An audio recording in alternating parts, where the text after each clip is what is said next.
Anybody want to ask any questions about my photographs? Yes? It's just a short autobiography. What did you do before 74 and after? I started photographing in 1969, and I never owned a camera before that, even as a child. I was an American Studies graduate student at Yale, and I was always interested in literature, and I had literary aspirations. But I saw a show of photography, actually my second year at Yale, and I was very impressed by particularly the work of Walker Evans. And about 2 years after I started photographing, I learned that he was at Yale. He had been there for years.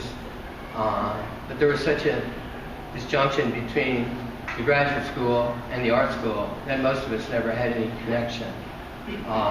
A new professor that came to New Haven, to Yale, had written about photography, and he suggested I introduce myself to Walker Evans, who was conducting a fall-winter term seminar for undergraduate students. And I went to meet him, and he asked me if I had any photographs. I said yes, so he invited me into the class. That was 1971 in the fall. And he was the biggest inspiration for me and the biggest influence on my work as a photographer. He is the one that really inspired me to become a photographer, and he encouraged me. So because of that, I started pursuing what photography could mean as a form of expression. And my subject matter was naturally America, because I was in American Studies. And up to that point, photography was mainly considered as an adjunct to history, illustration to history. I just felt there's something more to it than that it was an art in and of itself that was just as capable of expressing the ideals and the situations and the realities of America as history or writing of any kind. So when I had the chance to photograph, the opportunity to travel with this friend of mine on a very limited budget, I took it. And I had just had a show of my work at a local New Haven photography gallery, the first of its kind in Connecticut. And they paired me with a very well-known photographer named Paul Caponegro, whose specialty was landscape and close-ups of flowers. Well, that of course attracted a lot of people, but most of them were interested in that kind of photography. So it was a nice gesture, but those people didn't care that whole much for my work. So I was kind of let down by it. I decided I needed to see what I could do if I photographed every day, working full-time. So I took that whole summer off from my doctoral dissertation. I decided to just do what I really wanted to do, which was to photograph.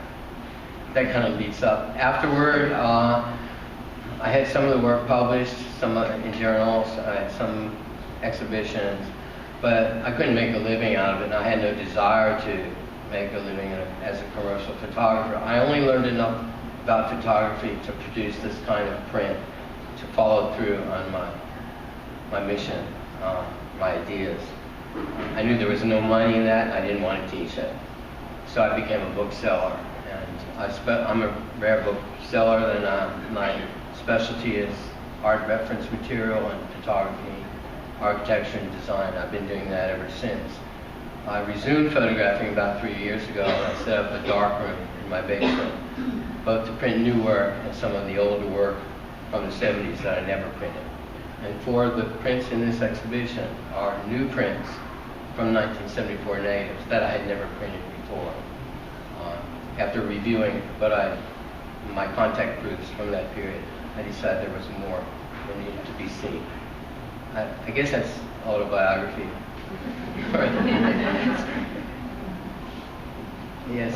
You made note of considering the cost of film in '74.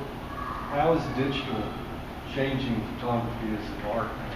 Well, of course, it's changed it tremendously. It doesn't mean anything to me. I prefer to work in the darkroom. I prefer the excitement and the beauty of prints made in the darkroom, original prints. Digital prints can be made 100 an hour, all of them looking the same by a machine. These are not made by a machine. And you see a couple other examples of the same picture in my collection. There's always a slight variation or a slight difference because perhaps the temperature of the darkroom or the developer or the light that you expose it at. There's always going to be some variation. And that, to me, is the artistic aspect of the craft. There was an exhibition of Walker Evans, my mentor, at the Griswold Museum 2 years ago.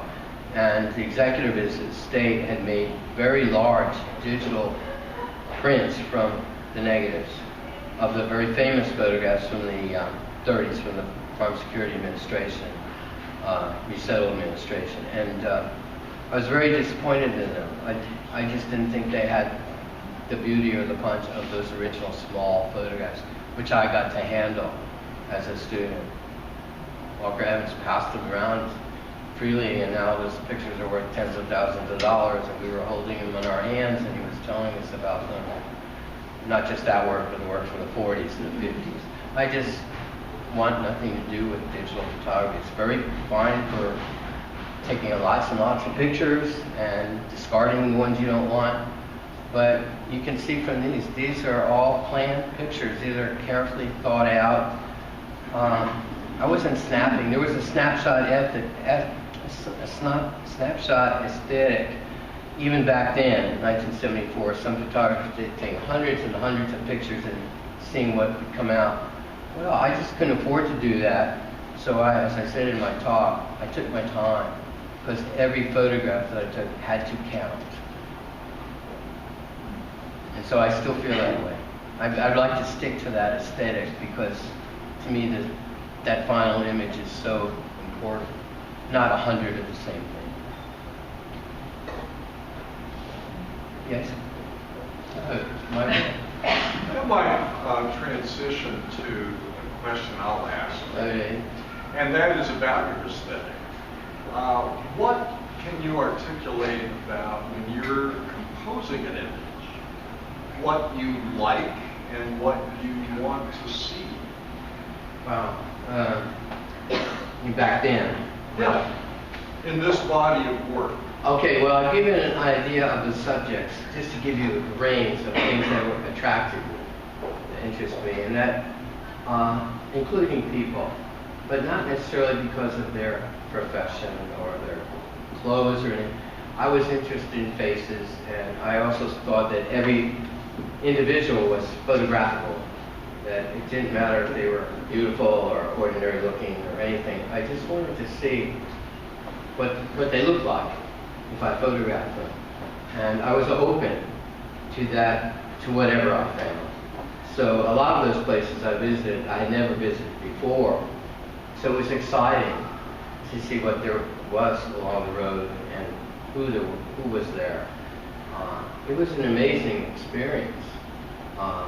Camping out and living on $300 for six weeks, and then I didn't tell you this, but after that car broke down in Kansas City, I thought it was the end of my dream. We were all set to go to Denver and Los Angeles, California, and we couldn't get the car fixed. So I boarded a train from Kansas City back to New Haven, and I caught on a job with an ID card producing company that I worked for seasonally. And so I continued traveling another 7 weeks, and I had the chance to photograph some other places. So it wasn't the end of the dream, but that picture there of Union Station, Kansas City, is a very ominous photograph. Alex Nemerov, in his essay, calls it a necropolis. It's like a city of the dead. And in a way, he was right, because I took that just as I was about to board the train, thinking my dream was over.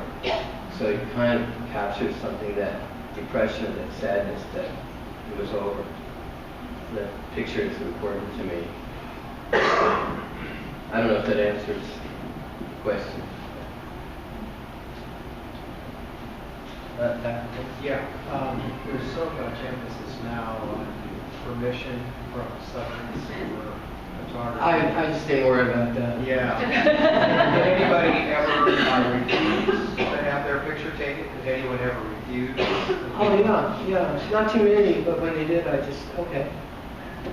I won't take a photograph. These people are part of my book, eventual book, which took 40 years to produce, but at that time there was a whole thought in my field in American studies, who's going to write the great American novel? I thought, well, maybe this is my great American novel, but it's in pictures. I just thought that, and sometimes I said that to people, and they said, oh, okay.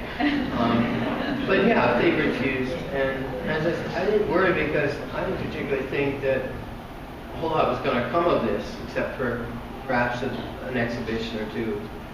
But I don't think I'm insulting or denigrating anybody in these pictures. I really don't. What's to be afraid of? People with digital cameras are photographing a mile a minute, everybody they see. So what are they worried about? I'm not worried about that because I'm looking at people with respect. Yes? Yes, I didn't hear you mention anything about coming from North Carolina. Well, there are 2 photographs in the show from North Carolina. There are, because there's so much diversity here. Thank you. The people in Appalachia. Yes. I just wondered if, at the ocean, just wondered if you ever considered doing something like that. Well, in terms of our initial 6 or 7 weeks on the road, mostly in the American South, we had a zigzag pattern. We just went where we looked at the maps, let's go there. We had a friend out in Louisville. I said, oh, let's go see them. And so we drove all the way up to Louisville from Washington, and I think Chris Kennedy's here from West Virginia, and he's at the Huntington anymore. He said, oh, you have 2 photographs from West Virginia. I said, well, that was on the way to Louisville. And we stopped in this little town. If you read that, the wall placard for Alpine Theater, West Virginia, I wrote to a friend of mine about that morning, and I mentioned the various subjects I photographed to give a feel of what I saw that day, that morning, stopping to have a cup of coffee with my friend, 3 women, waitresses playing the jukebox, country and western songs, a store with old clothing that was designed in the 40s, photographer's window with pictures of brides and graduating students. That was what I saw, and it appealed to me. And I thought of that as Closed Down Movie Theater as the last picture show, which is then a very well-known book and movie, written by Larry McMurtry, who himself was a bookseller and whom I had met earlier that summer. But that's West Virginia. North Carolina there are 2 photographs here, one which I've called Among the Pines, tall woman with long legs, holding in hand a little child, and another one of just 2 beautiful little children with the new picture books. That was taken in North Carolina. That, like so many of my photographs, happened by chance. To the left of them, you'll see a brick wall with the edge of a painted sign, Coca-Cola. I had stopped to photograph that whole wall because I grew up with Coca-Cola. My father was an assistant sales manager for Coca-Cola bottling company, and we were surrounded by Coca-Cola novelties growing up. And I saw this beautiful painting, which must have been made in the 30s or 40s, and I went to photograph it. And after I did, this 2 young children, their mother, walking down the sidewalk towards me. I just had to photograph them. And so that's how that came about. And there are others that are not in the show. If I do have another book, there'll be more of North Carolina again.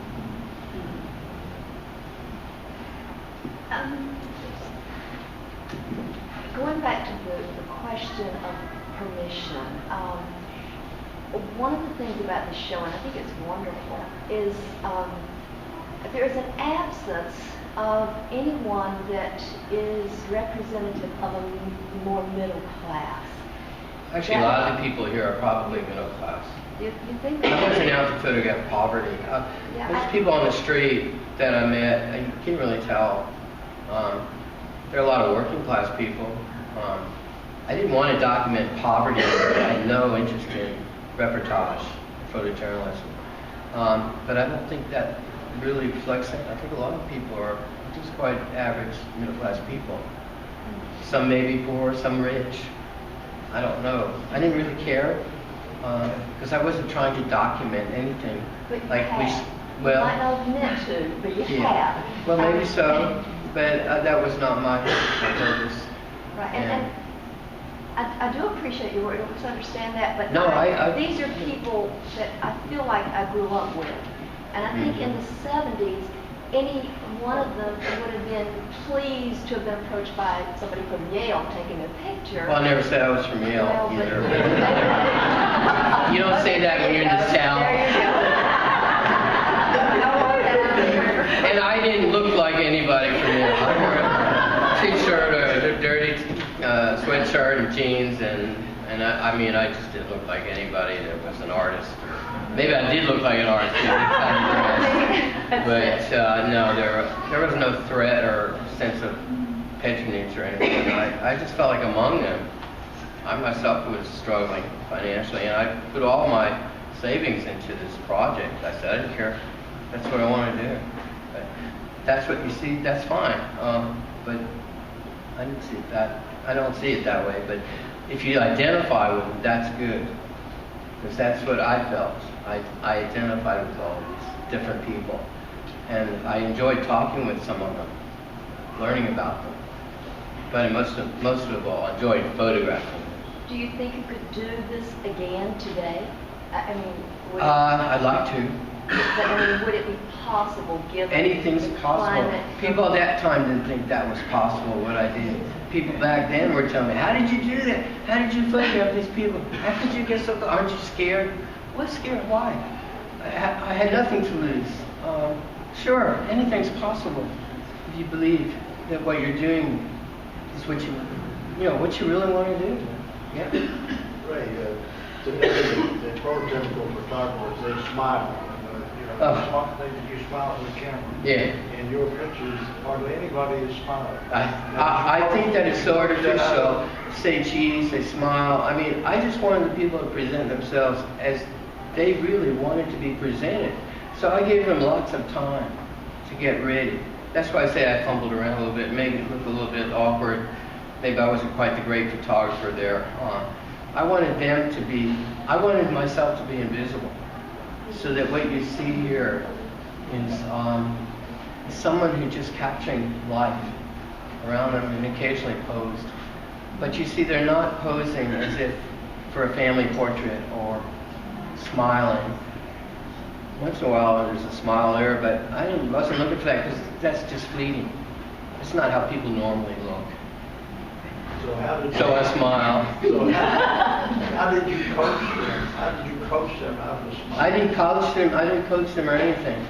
I didn't. I just got ready, and they knew that I wanted to photograph them, and I would step back and just wait. As I said, waiting was a very important part of the procedure. Waiting until they were ready, or until I was ready. Mostly until I was ready.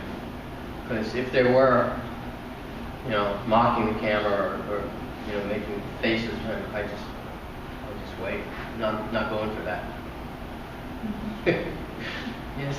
Just as an observer of your pictures, and a person, and thinking about windows, I thought the other windows you open is part of your life. Like when I looked at the picture of the gas station and that fellow there, he was a prototype for everybody I knew growing up. Where we went on the corner, where we spent our time. Is that the one with all the signs around the heads? Reminded me that everybody I knew except me could fix carburetor. Oh, the one with the big car? Yeah. That was a whole cultural thing. Yes. In Franklinville, New Jersey, little town. There was one corner that had 3 gas stations. You might walk from one to the other. There was so much time spent there. And so it opened that window in my mind. And so I just thought that that's another extension. Well, actually, before I go on, those 3 photographs of gas station attendants or garage mechanics, that came all in one day, and the same day as the photograph of the second image of the Volkswagen along the side of the road.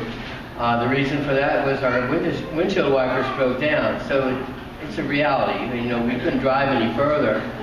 The storm was behind us, and I opened the car door passenger window. My friend had been driving, so I opened the door to air out the car. I said, well, maybe it's time to give the car itself a portrait. After all, we've been living in it, and we're very much part of this, but we still needed to fix the wipers, and that was in southwestern Georgia near Blakely, and one of the members of Greystone talked to me and said, I'm from Blakely. I don't know if he's here with his kids, but he was very, very interested in that. I said, well, all of those pictures were taken because of the windshield wiper breaking down. We stopped at one gas station, they didn't have them. We stopped at another, and in both places I photographed the two young men there. And I think it helped to have an attractive young woman traveling with me who had an Australian accent, which was probably never heard of in that part of Georgia. So I had no problems in photographing them. And then the second one, the proprietor said, well, follow me. I think I have the wipers you need out of my house. So we drove 20 miles out somewhere in rural Georgia, and he had them, and he gave them to us, and I photographed him out the side of his house, and before we left, he walked us across the road to a watermelon patch and gave us 2 giant watermelons to take with us. But that's how things happen. It was really chance, a lot of it. And I took advantage whenever the chance opened up to photograph. I said, this is a good opportunity. And these people are really wonderful. Yes?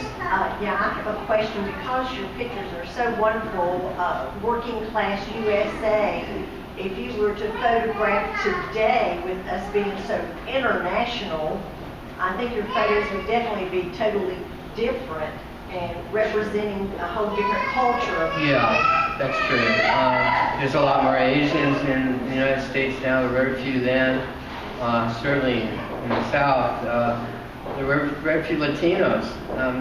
There were in Miami, but I only have one day I think I photographed down there, and it was in Wolfie's restaurant. Mostly Jewish people, retirees went there. It's a very famous place. And I said I wanted to photograph it in Wolfie's at night. I'd gone there as a high school student. It was a very famous place, torn down about 5 years ago. But I didn't see many Latinos even down there. They were further, I think they were further down in Miami. So one, half Jamaican and half Chinese. When our car broke down once on the road to Key West, he came and it was a good Samaritan and helped us fix. I photographed him. He's the only Asian, but he's not in the exhibition. But yeah, it would be totally different. This makeup of this country is totally different, and it'd be interesting to see. But I was also interested in photographing young people and old people, middle-aged people, teenagers, all kinds of all ages. And I had been told, well, you can't photograph children; they just look too cute. Well, you know, and that's how children were generally photographed. But I think children are very, very powerful in these pictures. I respected them as much as I respected their parents or the adults. I think they're wonderful. They weren't mocking the camera or smiling or trying to be something other than what they were. And I think that comes out. You have many pictures of children. Here's some right here. The that son and daughter of that woman in Kansas City. They were wonderful to photograph also. I thought they were part of the story. So. I want to make sure that everybody knows that you guys are all ambassadors for the Hickory Museum of Art now, and you're ambassadors for this exhibition. So this exhibition is going to run, what's the last day of the show? January 4th. Yep. Okay. So it's up for a long time. Remember, we're free. We're open to the public. Mondays we're closed, but if you have a church group or a Boy Scout group or a Girl Scout group, you want to come in, let us know. We're here. We're here all the time. The other thing is, it's our 70th anniversary, and the next big event we're going to have is November the 8th, and it is going to be fantastic. And we have some tickets over here. We'd love to talk to you about that. And as being 70 years old, we're 70, this collection is 40, and this fella's birthday is today. So we want to say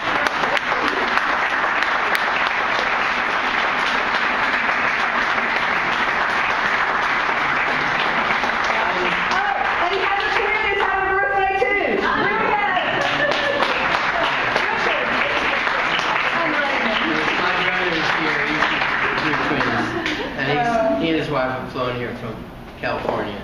And, this is the first time they've seen this show. We're happy they're here. we have more food, we have more drinks, and you're not going to close until you guys are ready. And I'd be happy to talk with anybody individually, or if you want to have a book signed. We've got book I'll be here. signing right over here. Thank you again.